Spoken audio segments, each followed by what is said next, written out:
We are now thrilled to be joined by Patrick O'Sullivan. You know him as most those of you in the United States, hero of the 2004 World Junior. Really, that's all we want to talk about is glory days with the U.S. program, Patrick, if we can.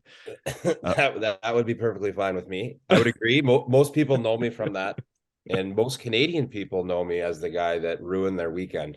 When That's right. Yeah, there you go. We love it. Patrick, we wanted to have you on for any number of reasons. We can get into whatever we want here. But producer Jeff you and him were close, working together at Sirius.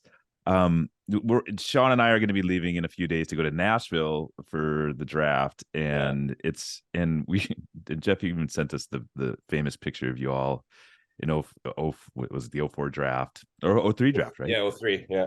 20 years ago in Nash. And I love, does it seem like yesterday or a million years ago when you think of like that moment in time? It's interesting. I think the common answer to questions like that is it feels a little bit like both. And I feel like I kind of fit into that. I mean, a lot's happened in 20 years. That draft was, from purely hockey element, which I'm guessing we'll probably get into, is so deep with really good players. And I just remember going into the draft knowing that. Like, I don't know if that's always the case, but I would like to just share that little tidbit about that age group. It was very deep and everybody kind of knew it. And even I go back to when I was around 10 years old. Mm-hmm. I played in a summer hockey tournament, and Ovechkin was on a team from Russia, and the team that I was on ended up having 6 or 7 guys that played in the NHL, right? So, which is very uncommon at that age. Yeah, very uncommon, I would say. They ended up beating 10-year-olds, yeah, exactly. But I'm bringing it up because he scored. I think he scored 8 goals in the game. We lost. I think we lost 8-6, and he scored 8 goals. Right. So, as kids growing up, like, I think the really good players, you always kind of know that you're good, and you're comparing yourselves, to other players, and then it's not really until you start playing internationally that you realize it's like, oh, there's all these other really good players because there's people outside of North America. So I think that was one thing that was pretty cool going into that draft. And it does, on one hand, feel like it was yesterday. I had a unique experience given my family situation at the draft. So there's always all these little kind of extra things that go along with the normal draft experience, which I really enjoyed it. I think I had in some ways a very similar, experience to most people who get picked. And I remember that day very clearly. And like, at the same time, it's 20 years. My oldest son is 12. So, there's a lot of things that happened. That lots happened. And it does feel like it's forever ago. And I'm just glad people get to go to Nashville and experience that city for the draft weekend. I may or may not have been seen out a couple nights that a time or two. And maybe that weekend that wasn't the best decision, but I would advise the players to, as hard as it might be, to just stay in the hotel at least till the draft part is over. Nah, they're gonna be sneaking in the back door at Tootsie's or whatever. Right? I hope so. Something tells me they're gonna find their ways into the various. There's nobody in the hockey world judging anybody for going out in Nashville. Like, that's the one city where it's like, you know what? If we were anywhere else, this would be a red flag. All right, before we get into that 03 draft, because I do want to run. For people who aren't like studied on it, we'll run through some of the names. But what was 10-year-old Alex Ovechkin like? I need to know. I did not know this story. I mean, it's very similar to what you see now, and like the type of player that he is. He's just, and maybe that's he was 6'1", 195 or whatever at that point. He was relatively big for his age. I remember. It was just jarring because I just looking at it through the lens of a player who was good for my age, and also having many others on that very specific team. And then this other player just being better than everybody else. It was just so clear that he was better. So, and then, you know, as you get older, you realize like he actually has a later birthday. So he wasn't even in our draft, right? He was the next year, 2004, but he could shoot. He you know, he played a very similar style. And I think that might be his greatest strength, is just knowing what he is. And yeah, okay, you make small adjustments and you get a little bit slower over time as you get older as a player, but he's always stuck to what he does well. And I think a sidebar to that is how much he loves hockey and scoring. Yes. So yeah, like it's clear to see, and everybody knows that now. And there's been a lot of probably stories done on that specific thing, like just how much he loves to score. But I think that's one thing that gets stripped away from a lot of players as they become NHL players, because of a couple of reasons. It's obviously very hard to score.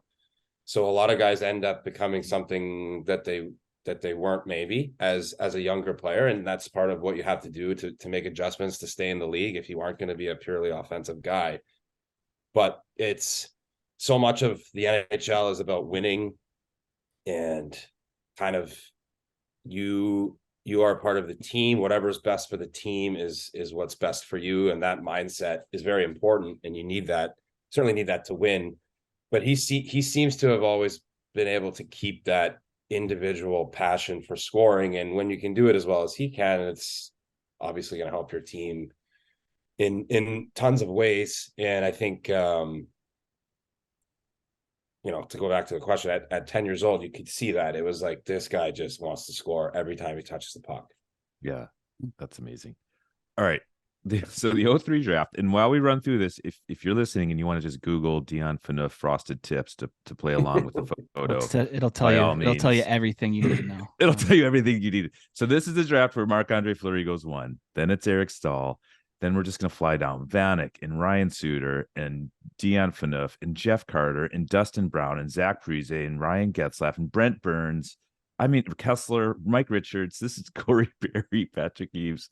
That's just round 1. Louis Erickson.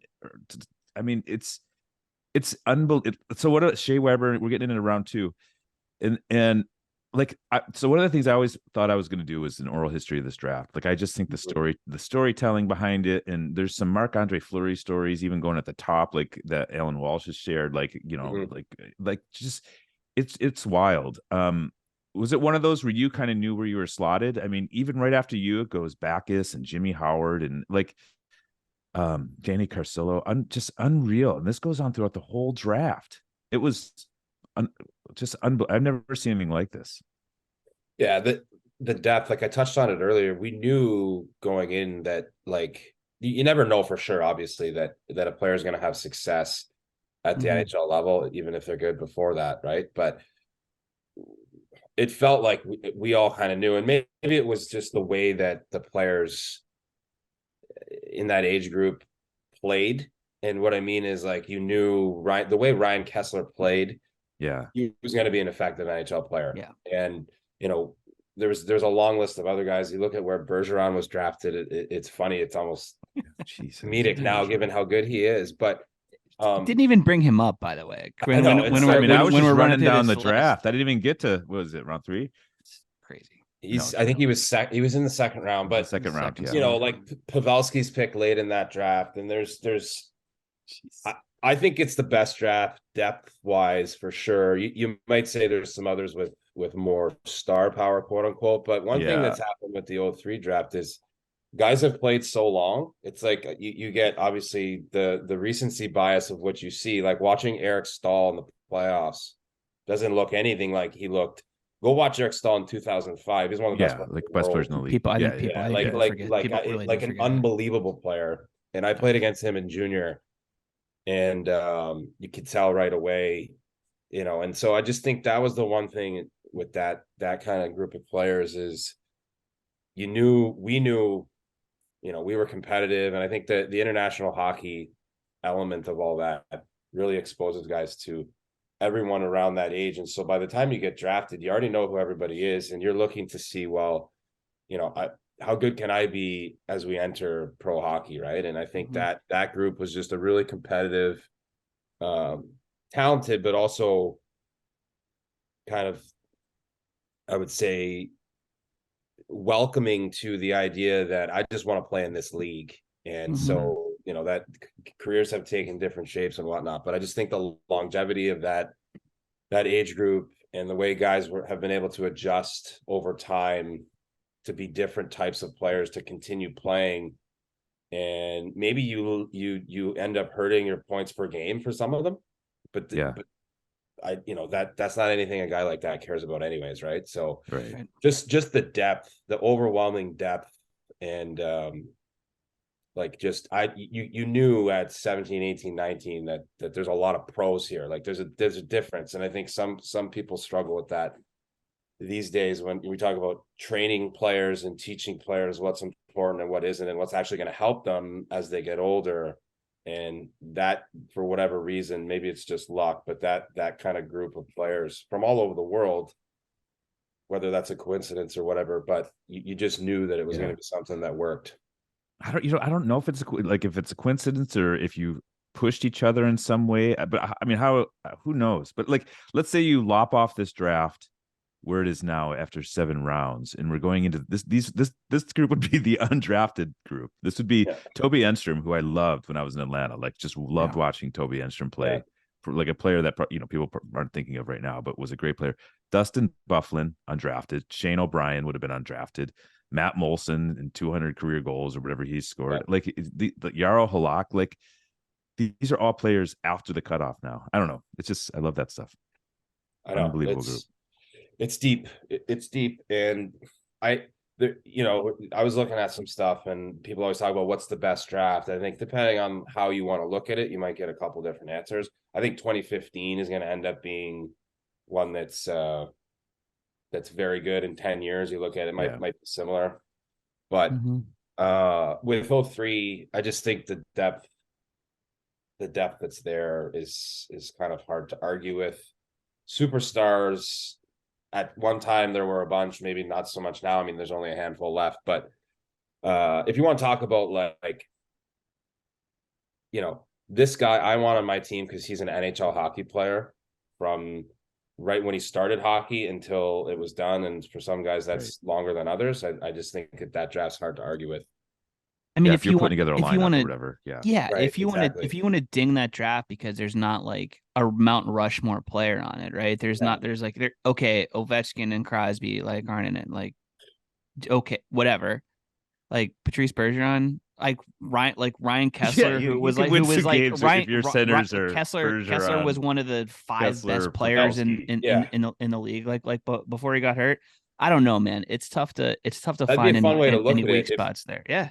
If you just said we're going to build a team, we're going to build a starting line. It has to be them. It has to be you guys, right? Jesus Christ. I would agree. I just think that there's so many different types of players too. And the Ovechkin one is kind of he's picked, if he's born 2 months earlier, he's in that draft. Crosby's a couple years after that. So, I mean, when I look at, people ask me about guys around my age, I mean, Crosby might as well be involved in that same kind of 3 or 4 year. We haven't mentioned Nathan Horton, right? Who's in the draft, who, if he were healthy, holy hell. Sorry to cut you off. No, please. I feel bad not mentioning him myself because he, obviously some players you don't see till you're 17, 18, whatever, right? But I feel fairly confident in saying he was the best player of them all when we were kids. He was absolutely dominant. He did grow a little bit earlier than some other kids, but him and I played junior when we were 13, which now is not allowed, but we played junior B. He played in a different league, but it was the same level. And I saw him in minor hockey, and he was unbelievable, and obviously a very good NHL player too. Hurt by injuries, and back stuff. I would say too, the way he was developed once he turned pro, he would have been, I think, allowed to do some things nowadays that he wasn't back then. It was oh, you're big, so we need to do this. He could shoot. His skill set, excuse me. He's so skilled. Oh my God. He was an amazing player. And it's like back then, 15, 20 years ago, if you kind of got in with a certain team that wanted you to do certain things, or maybe you were exposed to the NHL too early, which I think, in my opinion, maybe he was, and he was forced to play a certain way just to be able to play at that level, right? You do sacrifice some development, but I mean, you could say that with lots of different players, and the path that everybody takes is different. It's easy to look at things after the fact, but he was a phenomenal player growing up. Did somebody try to draft Alex Ovechkin that draft too? That's right. who was Panthers, somebody? The Panthers did. They tried to like argue. They tried to argue him into it. It was like if you count leap years and all this other that's stuff, that's what like, it was. It was the Panthers, I think. I think you're right. I can't remember the detail on that, but I do think that's one of those things. Like, I don't know if it's true necessarily. It's true. Is it true? 100% true. I know that I've either written it or wanted to write it, but I've definitely talked to people about somebody like going to Gary or saying, "Hey, we think we think we have a loophole here to draft Alex Ovechkin in the 03 draft." I don't blame them for trying. So like you mentioned player development and how things have changed, and this is a topic that I'd love to get into, because I mean, this is a space you're in now, and when you talk about those changes, like where do you see the biggest difference between you take a group or you take a player like Nathan Horton or yourself, and now versus then? Well, I think there's a lot. I think, first of all, the idea that this type of thing is important to have kind of built into your organization, that's alongside of, that's working with the actual coaches, right? Whether they're the minor league coaches or the NHL level coaches, because you don't get a finished product when you draft a player, right? And so everyone wants to talk about, well, we're going to build through the draft and we're going to develop players, but where is the development? I can tell you firsthand, when I was drafted, there was no development. It was like, well, you got to get better, and if you don't figure it out, you won't play. And it's like, they've had development camps, right, after the draft and stuff for years. Like I went to rookie camp and all that, but it was like, it just felt like this, and it would be like a normal practice and then a scrimmage, and it's like, well, where you haven't identified what I really need to focus on. You haven't told me what I'm really good at either. It's more like you're skilled and maybe you're a little bit undersized, so like you better get harder on the puck or you won't play in the NHL, which could be true, maybe not. But tell me how. I would like to know how. Maybe, like, let's build a plan. And I think for a long time, some teams, I won't paint everybody with the same brush, but there was a lot of teams who didn't understand the level that their prospect was playing at enough. So therefore, if you're trying to figure out, what does player A need to do to be an NHL player, if you're not able to kind of figure out what they're doing at the current level that they're playing, what's a reasonable expectation based on their skill set, what should their what should kind of their numbers look like, right, as it relates to when they're getting the puck, and maybe even just the raw scoring numbers or whatever else. I just think you leave a lot to chance, and I think that's kind of slowly changed, right? So that part has only helped, some organizations, maybe more than others, but I think that's a critical part for actually developing the players, because otherwise some will make it, but I think maybe not as many as you could get if you put the proper time and resources into that part. From what you've seen, has it been a gradual process there, or have there been times where it just sort of like watershed, like leap ahead moments where it was like was there a point where teams were like, all right, we need to cut the shit and actually devote more time and more money and more resources to this, or has it just been kind of more of a gradual come up? That's a good question. I think as a player, you're kind of only aware really of what your organization is doing. And so if I just look at that question from the standpoint of my career, I feel like I didn't play super long, but 8, 9, 10 years, there really wasn't much of a change for me. Seeing that and even talking to other players I know around the league and stuff. And then once you become quote unquote an NHL player, that's one thing that's also different now. It's, hey, I don't care how old I am or where I'm at, what I've done. I need to get better. I want to get better. That's really how I think this business for people like me has become something that's viable and really important, is because the players want it. And I think when certainly let's say the first half of when I was playing, and then you go from being somebody who's just trying to make it to, okay, now you're a player on the team that the coach wants in the lineup day to day. It's almost like poof, everything goes away. I don't need to get any better. I'm on the team. I'm doing well. Well, now, and I don't know exactly when this shifted necessarily. I would say maybe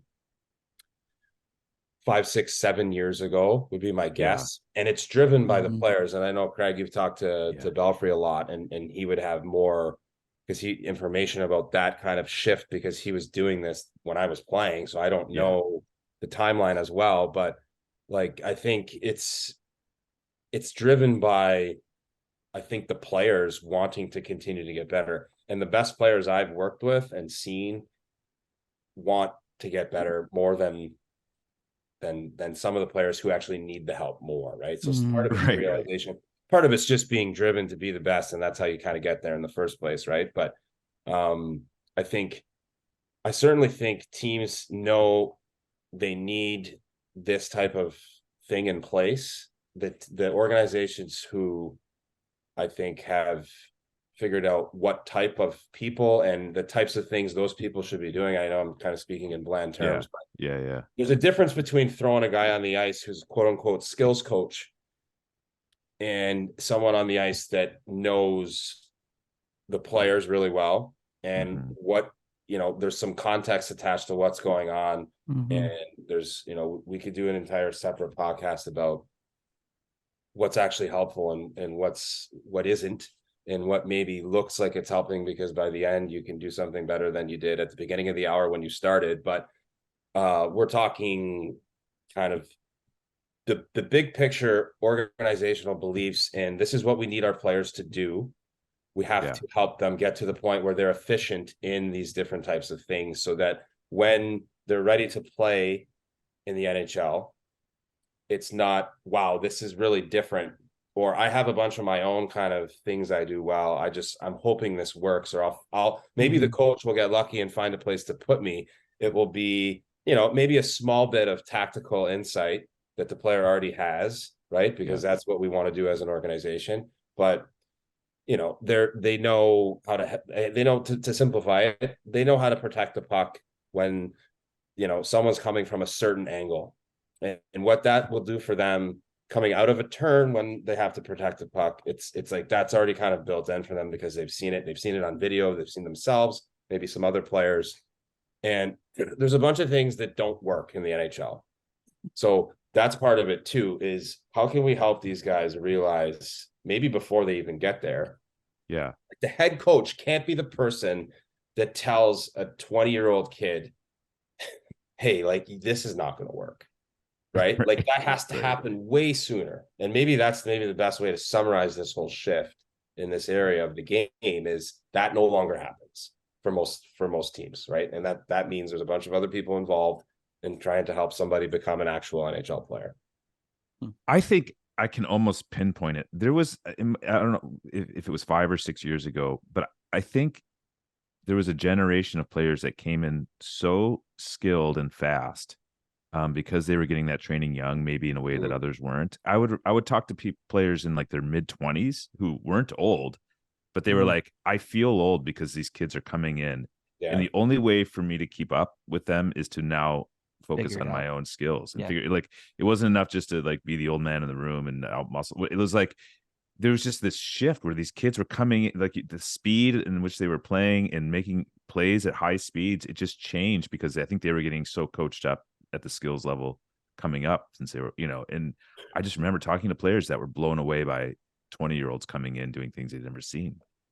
Yeah, I mean, you could see it by that point. I'd been done playing, but there's guys my age still playing at that point that I know, and the communication that takes place just talking about the game and stuff. And even before I kind of got into what I'm doing now, doing some of the media stuff I was doing, you could clearly see some of these kids are coming in. Maybe they don't completely understand how to use their skill set, or they need some adjustments. They need some adjustments to help them be more effective, but they were certainly coming in at a, qualified enough to really kind of be impact players right away. And that used to be really rare. Part of it is to the organizations and the coaches day to day, the bench coaches, we can call them, willing to have those players too, and not force them to be something that they're not. So if I pick you in the second round, I must really like what you do, right? So my vision of that would be, how can we get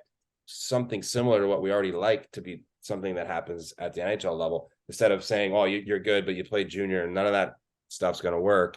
We need to get you to do this to, So balancing all that out, and also allowing a player to be who they are and encouraging that, while obviously teaching them. And if they're doing something that's continuing to not be effective, then we need to make some shifts there. But I think that kind of goes hand in hand with, for sure, kids getting training that wasn't available when they're 10, 11 years old. And look, I see it now firsthand. I do it with my own kids, and I coach my older son's team. So we do all kinds of stuff that I didn't do really as a pro. Not that it's complicated. It's just the idea of these types of things will help you as you move along in hockey. Let's work on them. Let's work on there's lots of different ways you can work on skating. If you have a significant flaw, maybe you need some isolated skating help from a power skating coach or whatever. But I think there's a lot of ways you can work on skating now that just didn't exist before. And so now, especially some of these American kids that have been in this development system they've had for 10, 12, 15 years, it's showing through. And Craig, I wouldn't be surprised if I don't know your catalog by heart, but I'm sure you've done some sort of a story on the development program. And I played there, and going back, that's 20 plus years ago for me, it was already starting to happen there. And so I think now that's just the way things are. And the fight, though, unfortunately, is there's a lot of people who try to take advantage of parents who have kids that are pretty good players, and they're looking for help. And there's a lot of people who they get 20 kids on the ice and they're just collecting money, right? So I think that's, one of the downsides to it is it's become such a business, and people just want their kids to get better. They sometimes end up taking them somewhere that is maybe not going to help them. But there's enough good people, and there's enough information too. Like, if you just go on the internet, you can kind of sort it out, right? Like, here's another thing that I'll say. If the person you're working with has their phone out on the ice and they're filming whatever you're doing constantly, with the idea that they're going to put that on Instagram, you need to go somewhere else. Right? They're just trying to get content out of your 11-year-old. Like that. If that guy, that's functional advice. That makes sense. That guy is looking for the perfect rep to put on his Instagram. Now, I'm not saying everybody who puts things on Instagram is like that, but there are many, and that's what the parents see. They're like, oh, that kid looks like he can skate through this obstacle course really well.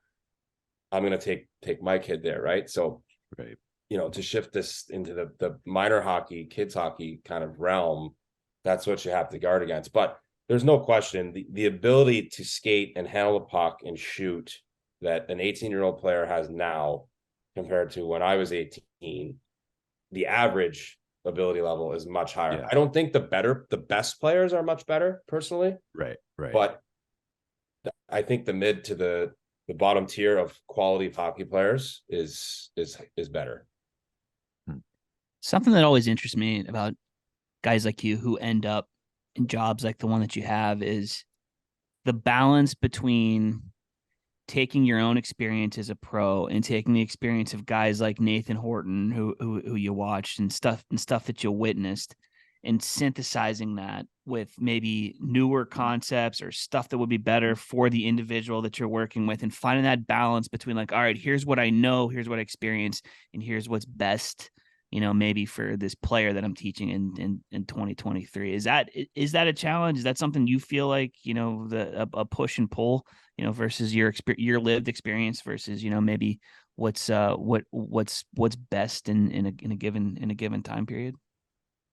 Yes, Sean, that's actually, I think, the secret to being good at this type of thing is, especially if you played, you have to guard against, well, I played and this is how I did it. And, I'm not trying to dump on those experiences either, right? Because that's super valid, important, like like A plus. That's why people come to you for this advice, is because you have that firsthand experience. You're like, I'm not trying to slag it or anything, but there's got to be like a counterbalance, 100%. And if you played at a high level, that's actually like what, if you are aware of the other things you need to be aware of, and if you continue to educate yourself, and if you can continue to have this understanding that I don't know everything and I have to continue to make myself better, then the fact that you did play and have all these experiences is kind of the thing that puts you over the edge versus a lot of other people. That's the way I viewed it. And there's some other people in this industry that I've come across that don't view it that way. And I think your ability to help somebody becomes, your pool of players you can help, I guess, becomes much smaller.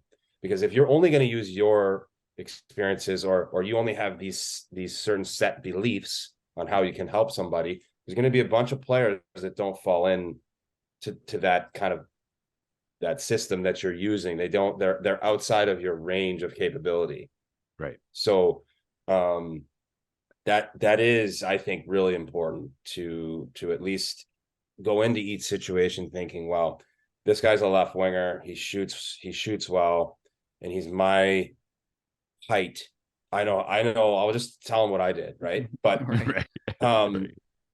at the same time, I think if you were a really, you were a good player at a high level, the things you can teach to not all players, because some of it's position dependent, or maybe what they're already good at or not, but the things you were really good at, you can certainly get people's attention with those. And if those players you're working with do need that area, I mean, you definitely have to leverage what you have, right? No matter what you do. And I think any type of business, or if you're teaching something that what you do well, you want to try to find a way to use it, as often as you can. And that's something I talk about with players and other people who do this job.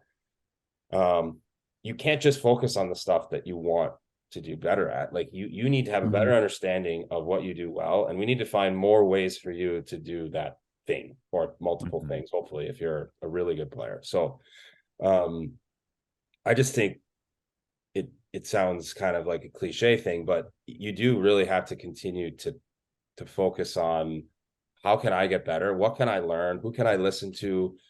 What can I watch? And I think just that mindset helps you remain open-minded, and you have to, I think, approach it day to day. And the people who learn from the players they're working with, and even sometimes it'll be a kid that I'm trying to get them to do something, and I try not to be overly explicit with directions, and because there's different ways to do the same things. And so sometimes I'll try to set a drill up to where there's the players being pressured from this side, and I know where the space is that he should eventually get to, and I'm seeing if he can figure that out for himself. And sometimes even a 12, 13-year-old kid will do that in a way that maybe I wasn't expecting, right? So you don't always exactly know what someone's going to be able to do. And I think you got to be real careful with saying there's only this way that you need, you have to do it. And if you don't do it that way, it's not going to work. Right. So, and I think that's ultimately with player development, you're trying to take someone where they are and help them along to the point where they would like to go, whether that's from one level to another, from minor hockey to junior or college, or if you work with pro players, everybody wants to get to the NHL. So how am I going to help that player get from where they are to where they want to go? It's not just telling them things I learned from Rob Blake. Like that's not going to be the answer. It might help. There's a piece of that, right? But there's a lot of work and time that goes into, okay, and the more you do this, the more players you see, and then there are certain cases that present themselves in a very similar way. And once you study a player, you can see what they do well and what they don't. And if you have an effective way of doing that, you can kind of get past certain things a lot quicker, and you can get through to the player in a way that lets them kind of latch onto some things. Because the last thing a player wants is it takes me 3 months to feel like I'm getting anything out of our work, right? And I think that's where the video stuff goes hand in hand with the on ice. You mentioned kind of to really succeed or to stand out, you can take your base of experience and then kind of keep learning. Where do you turn to learn? Like somebody that has so much experience, like you have to probably seek it out to learn something new, right? Like what does that look like for you? Yeah, I think I've studied anything I can get my eyes on, basically. Yeah. So anything that exists, especially pre-Instagram, like I don't want to put that kind of platform down. I'm sure there's some great stuff on it, but if you go and look, like Daryl Belfry's a great guy that you can, if you type his name in, and I give him credit for leaving all that stuff up. I know it's all there, still there from years and years ago, right? And I know for sure that he doesn't necessarily even believe in some of it, and maybe he's even said that. I don't know anymore, because you evolve, right? You evolve, right? But it's like his whole kind of process is out there, which I really respect. And so whether it's him or other people, I worked with Adam Oates for about a year and a half, which was really interesting. Very, very smart guy. A lot of really good players go to him. His skill set's kind of very specific and helpful to elite players. I think they're looking for something. And at the same time, he's been able to help some, the sixth defenseman, seventh defenseman type of player too. And so you never know what you're going to learn from different people. And so, but yes, like you said, you do have to seek it out. If you just say, well, I'm just going to wait around and, I played and some stuff will come to me, or people will just come to me. Like there's a lot of kids I work with now, 15, 16, they don't even know who I am. They have no idea. They might type it in, but that certainly isn't anything that I'm going to rely on for trying to help players or certainly get someone interested in working with me, right? Like you have to have the knowledge, like we just talked about with the previous question. And so, seeking out different people to have conversations. I go on, you guys know what Live Barn is? Yeah. Okay. Yeah. So that's just a streaming camera service basically that's in a lot of arenas. A lot of most NHL, it's crazy. Yeah. Most NHL teams will block that if they have that in their practice facility. Some don't. So I'll use that to watch, which I guess if you're allowing people in, you have to, I want to see what other people are doing. I find it really interesting. And so I will go and do stuff like that if I need to. I think you just watch practices or whatever. Yeah, practices. Yeah, literally. Yeah. Huh. Yeah. So I think you get to a point where you have some sort of a rough outline of what you do. And you do have to believe in kind of like, okay, this is what I do. I have to be flexible. I have to have different ways to do different things and still be able to help the player. But this is kind of my system of doing it. And depending on how old you are and how good you are, and what type of player you are and what you need, what your strengths are, some of it starts to kind of plan itself out. And then depending on where you're at in the calendar, then you're doing what you need to do with the player, whether it's on the ice. In the season, I have a lot of clients where I just do video stuff with them. And a lot of junior college pro players, I think they like that because it's a third party opinion. And if it's never Mhm. counter to what a head coach is telling someone, then I think a lot of the organizations or certainly the college junior teams, because they don't have obviously the budget to have someone like that on staff. So a lot of the players tell their schools or their teams what they're doing, and they really like it because it's free development for them. It doesn't cost them anything, right? So but yeah, I think just anything I can see, anything I can find, going to watch different things live if possible, is I think the answer to continuing to find stuff that you might be able to help. This is a conversation for another day because we're up against it, but NHL teams don't always love it when the skills coach, there's an independent skills coach working with their players. I always love that tug of war. I know. I think some of that is rooted in maybe the relationship that certain people had with that individual at different stages. Yeah. That's as much as I'll say. I do know some a lot of talking in code here, but that's all right. Yeah. Some circumstances with an individual where it's not like, well, we don't think you're doing something you shouldn't be with our player. It's more like, well, we had a situation that we didn't like in the past, maybe, and we'd rather you not do that. But I think the best way, what I would say as someone trying to help a player that's playing in a system and with a team that I wouldn't be a part of necessarily,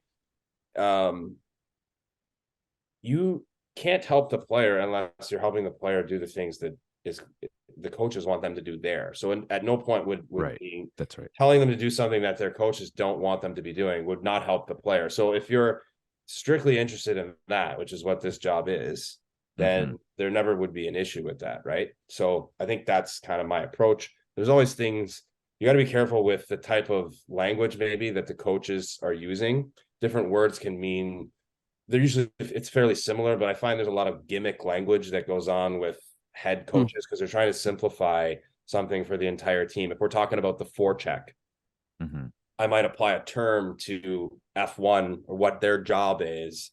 And I find when you don't use those terms, the players listen differently because they're so used to that stock kind of language. And I'm not saying it isn't helpful from a team standpoint, because I do think it gets everybody on the same page.